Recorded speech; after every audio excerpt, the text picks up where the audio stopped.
Шидзи. Тарихи жазылмалар. Сыма чендин эмгеги. Шидзи. Араб тилинде оңдон солго жазылган. Бул китеп 1937 жылы түзүлүптүр. Жазылыптыр. Эски Кытай тилинде, жанагы биз салттуу иероглифтер деп коебуз. Ошол салттуу иероглифтер менен жазылган. Мынакей. Ичу Санчинен Арье. 1937 жылдын 2 айы февраль. Шидзи.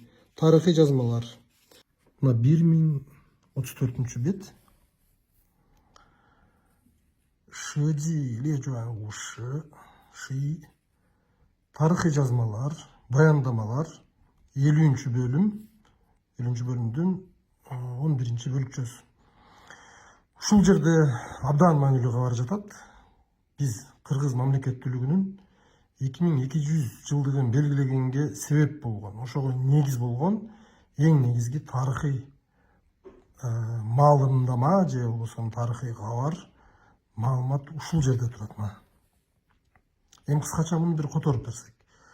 Бул жерде мына кыскасы хундар аябай өнүгүп өсүп, күчүнө толуп, анан Бейфу хун үжү шы диңлиң кыкун сени чыгу.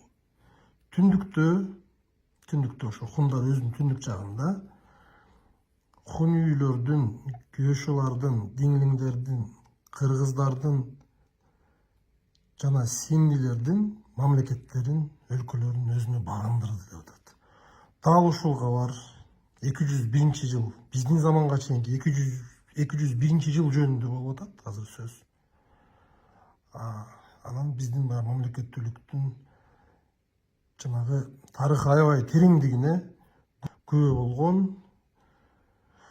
ошону көйлөндүргөн маалымат деп айтсак болот да. Бул абдан баалуу биздин Кыргыз үчүн, Кыргыз мамлекети үчүн абдан баалуу ушундай тарыхый жазылма.